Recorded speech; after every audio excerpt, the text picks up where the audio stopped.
में पाकिस्तान के deputy prime minister Ishaq डार ने जियो न्यूज के टीवी शो में यह कबूल किया है कि भारत ने ऑपरेशन सिंदूर के दौरान अपने हमलों से पाकिस्तान को चौंका दिया था। अच्छा, वजीर खजाना इशाक डार साहब को जितना बड़ा जो मुआशी चैंपियन बनाकर हुकूमत ने लॉन्च किया था, अभी तक इससे कोई खातिर ख्वाह रिजल्ट तो सामने आए नहीं है। जी हाँ, इशाक डार ने कह दिया है कि पाकिस्तान ने भारत पर हमले की सारी तैयारियां कर रखी थी, लेकिन भारत ने उससे पहले ही हमला कर दिया।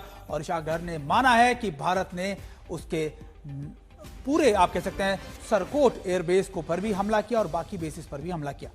न्यूयॉर्क टाइम्स ने 24 घंटे पहले एक स्टोरी निकाली जिसमें न्यूयॉर्क टाइम्स ने बताया कि हिंदुस्तान और पाकिस्तान ने क्लेम तो बहुत किए हैं एक दूसरे को हर्ट करने के, हिट करने के, लेकिन जो सैटेलाइट इमेजेस हैं मैक्सर टेक्नोलॉजीज के और प्लैनेट लैब के, वो ये शो करते हैं कि कोई बहुत ज्यादा नुकसान जो है वो नहीं हुआ।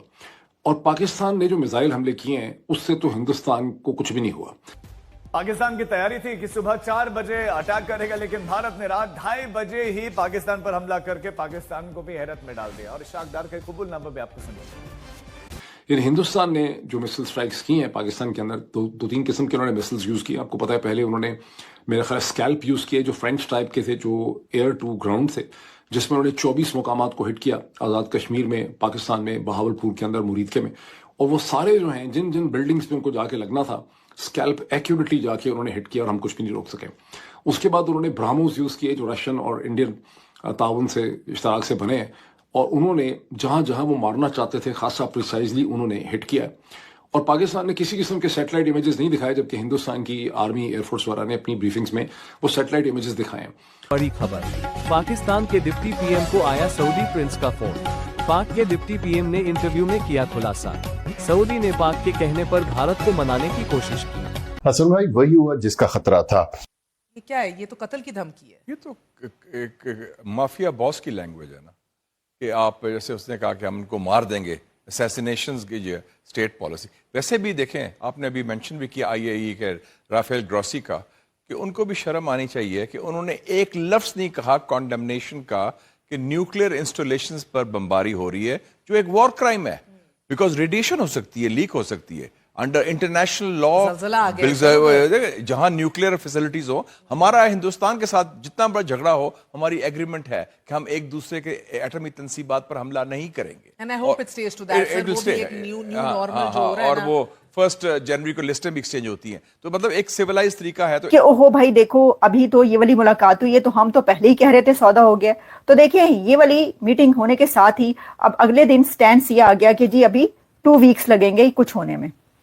तो इसका मतलब है कि ये तो तय पाया उस मीटिंग में। देखिए, बात सुने, उस मीटिंग में ही सब कुछ जो है वो दुनिया के सारे फैसले, ऐसा नहीं है कि उस मीटिंग में किए गए हो। इतनी बड़ी भी कोई मीटिंग वो नहीं थी, आपके लिए बहुत बड़ी थी, बड़ी अहम थी। बिल्कुल पाकिस्तान के लिए एक बहुत ही बड़ी मीटिंग थी ये, जिसके होने के कोई चांसेस नहीं थे, लेकिन वो हो गई। तो इसके, लेकिन फिर भी इसका मतलब ये बिल्कुल नहीं है कि दुनिया के सारे बड़े फैसले उसी मीटिंग में हुए। एक तो बात, आप ये बात सुन लें। दूसरा ये कि कहा जा रहा है कि मीटिंग करवाई किसने, क्योंकि देखिए ऐसे वक्त में, जिस वक्त इकोनॉमी का बुरा हाल, दहशतगर्दी का वो हाल, अभी पाकिस्तान और इंडिया के बीच जो जंग हुई है, उसके बाद ये वाली मीटिंग कैसे हो सकती थी। तो कहा यह जा रहा है कि इस मीटिंग को कराने वालों में एक बड़ा नाम मोहम्मद बिन सलमान का भी हो सकता है। कह रहे हैं जी MBS साहब जो है वो बीच में आए और MBS ने इसमें पाकिस्तान की मीटिंग अमेरिका के साथ करवाने में कोई बहुत बड़ा अहम रोल प्ले किया। अच्छा, अब इसके ऊपर नजम सेठी ने भी कुछ कहा है, तो वो भी हम आपके सामने रखेंगे कि उन्होंने क्या कहा है, और इस मीटिंग पर उनका अपना क्या तज्जिया है वो भी हम आपके सामने रखेंगे। तो देखिए, मोहम्मद बिन सलमान ने अगर ऐसी कोई मीटिंग करवाई है तो ये बड़ी बात नहीं है कोई। क्यों भला? सऊदी अरेबिया पाकिस्तान के बहुत बड़े बड़े फैसलों में बहुत अहम रोल प्ले करता रहा है, पहले भी बहुत बार।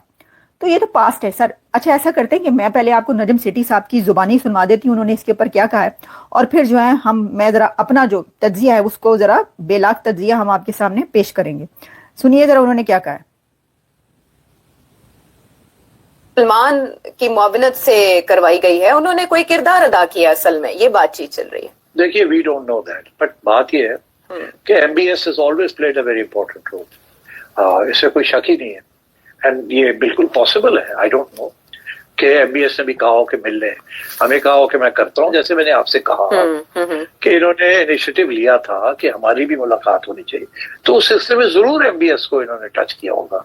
और भी हो सकता है इन्होंने 2-2, 3-3 चैनल चलाए हों इनकी दूसरी चैनल भी तो है ना, वो चैनल जो क्रिप्टो करेंसी के साथ जिसका ताल्लुक है, और बिलाल साहब जो है उनकी भी एक चैनल है ना, और वो भी तो ट्रम्प के साहिबजादे के साथ इन राब्ते में है। फिर ये बिजनेसमैन जो आते गए हैं हर लेवल पे, मेरा ख्याल है इन्होंने इनिशिएटिव लिया है because they thought it was important, और ट्रम्प ने उस वक्त रिस्पॉन्ड किया है जबकि ट्रम्प की बात और इन्होंने सीज फायर जब हुई है तो उस वक्त ट्रम्प ने दो बातें कही, एक तो शुक्रिया अदा किया कि जी मेरी बात मान ली, दूसरा क्लेम किया कि मेरी वजह से ये हुआ है। बहरहाल New York times did not rely upon दो सैटेलाइट इमेजेस, उन्होंने अपने सैटेलाइट इमेजेस लेके अपनी स्टोरी में दिखाए हैं, वो मैंने देखे हैं बहुत गौर से। और सैटेलाइट इमेज दिखाते हैं कि बुल्हारी जो है, जहां F-16 होते हैं, जो कराची से कहते हैं कि 100 किलोमीटर 100 मील दूर है, वहां पर उन्होंने जिस हैंगर को निशाना बनाया, उन्होंने पहले का इमेज दिखाया है, हमले से पहले का और हमले के बाद का, और वो हैंगर का एक हिस्सा जो है बिल्कुल तबाह हो गया है। इसी तरह से उन्होंने नूर खान एयरबेस के ऊपर जो हमले हुए हैं वहां पे भी दिखाया उन्होंने कि बिल्डिंग कैसे डैमेज हुई है। फिर उन्होंने जो रहीम यार खान में हमला है वो भी दिखाया। तो जहां जहां उन्होंने 3 या 4 इमेजेस उन्होंने दिखाए हैं जहां रनवेज जो हैं वो इंटरप्ट हो गई हैं। नमस्कार दोस्तों, जिस बात को पहले कई दिनों से भारत कह रहा है चिल्ला चिल्लाकर कि सीज फायर में ट्रम्प का कोई हाथ नहीं, दोस्तों आज वो बात पाकिस्तान ने मान ली। पाकिस्तान ने ये बात कबूल की है कि भारत और पाकिस्तान के सीज फायर में अमेरिका का कोई रोल नहीं है। और दोस्तों ये बात कही है पाकिस्तान के इसाक डार ने, जो कि वहाँ के मंत्री हैं, कि उन्होंने ये भी कहा कि भारत और पाकिस्तान के सीज फायर में सऊदी अरब का हाथ है। वहाँ से हमें फोन आया था, तब पाकिस्तान ने भारत को फोन किया था। तो जो स्टोरी भारत पिछले कई दिनों से सुना रहा है वही सच है, और फाइनली आज पाकिस्तान ने भी मान ली। अभी भी कुछ दोस्तों पाकिस्तान में कट्टरपंथी लोग हैं जो इस बात को मानने के लिए रेडी नहीं है। उनको लगता है कि भारत तो अमेरिका को कर रहा है, क्योंकि हमारे अमेरिका के साथ ताल्लुकात बहुत अच्छे हो रहे हैं इस वजह से। लेकिन दोस्तों ऐसा कुछ नहीं है, ट्रम्प का सीज फायर में कोई भी रोल नहीं है। इस बात को पाकिस्तान ने कबूल कर ली है। बात को इसाक डार ने इसी तरीके से कबूल किया है जैसे कि उन्होंने पहले कहा था कि सारा आतंकवादी घटनाओं का जड़ ही अमेरिका है, इसी के इशारे पर पाकिस्तान ये गंदी हरकतें करता है। तो दोस्तों वीडियो को लाइक और शेयर कीजिए और चैनल को भी सब्सक्राइब कीजिए। जबकि पाकिस्तान साइड से ना तो कोई दिखाए गए हैं सैटेलाइट इमेजेस, और फिर उन्होंने उधमपुर के एयरपोर्ट पे जहां पाकिस्तान ने कहा कि हमने सब कुछ डिस्ट्रॉय कर दिया है, सारे नाकारा बना दिए हैं, ये हमारी स्टेटमेंट थी, मैं भी दोहराता रहा हूँ पाकिस्तान के पीछे पीछे, वो उन्होंने दिखाया कि उधम एयरपोर्ट के पहले के इमेज और बाद के इमेज हैं 12-13 मई के, और उधम एयरपोर्ट को किसी किस्म का कोई नुकसान उसके रनवे को नहीं पहुंचा। अब इसका क्या मतलब है? इसका मतलब है कि पाकिस्तान ने जो मिसाइल मारे हैं उनका इम्पैक्ट नहीं हुआ, वो एक्यूरेट भी नहीं होंगे, और ये कंप्लेन पहले भी थी कि मिसाइल हमारे एक्यूरेट नहीं है, तो उससे कोई खास नुकसान नहीं हुआ। अब ये वो बेसिकली सच है जिसको बोलने पे यहाँ पे हमारे यहाँ साइबर क्राइम के इल्जाम जो है लग जाते हैं। इसकी बॉटम लाइन क्या है सारे एनालिसिस? इसकी बॉटम लाइन ये है कि हमें अमेरिका ने ये सीज फायर करके दिलाया है, हिंदुस्तान को उन्होंने धमकी लगाई है, हमने धमकी उनको कन्वे कर दी। जब हमने नेशनल कमांड अथॉरिटी की मीटिंग बुलाई, हमने उनको कन्वे भी कर दिया होगा कि जनाब हम तो बड़े सख्त अंडर प्रेशर हैं, हम न्यूक्लियर हो जाएंगे, क्योंकि हम डिनाई कर रहे हैं, लेकिन हमने ऐसा, लेकिन नजर यही आ रहा है।